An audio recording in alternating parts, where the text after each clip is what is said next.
आणि आता जिल्ह्यांमध्ये काय घडलं ते आपण पाहूया।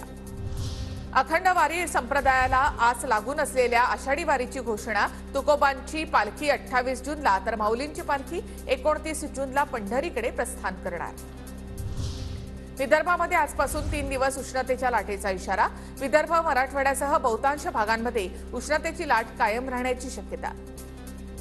मराठवाड्यामध्ये 1424 टँकरने पाणीपुरवठा। 961 गावं आणि 345 वाड्यांचा समावेश। मराठवाड्यामधील 12 लाख ग्रामस्थ तहानलेले।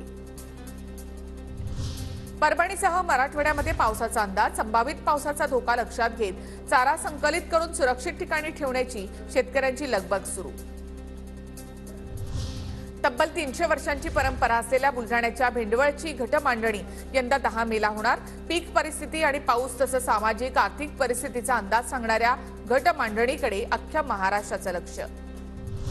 वाशिम जिल्ह्यामध्ये फेब्रुवारी मार्च मधील मदत आणि एप्रिलमध्ये पंचनामे रखडले। प्रशासन निवडणुकीच्या कामामध्ये व्यस्त। शेतकऱ्यांकडे दुर्लक्ष। धाराशिवच्या आई तुळजाभवानी मंदिरात चैत्र महिन्याच्या निमित्ताने भाविकांची गर्दी। वाढत्या तापमानामुळे मंदिर संस्थानाकडून पिण्याच्या पाण्याची सोय। गोंदियामध्ये करारनामे करून धानाची भरडाई न करणाऱ्या राईस मिलवर काळ्या यादीमध्ये टाकण्याची तसंच कारवाईची मागणी।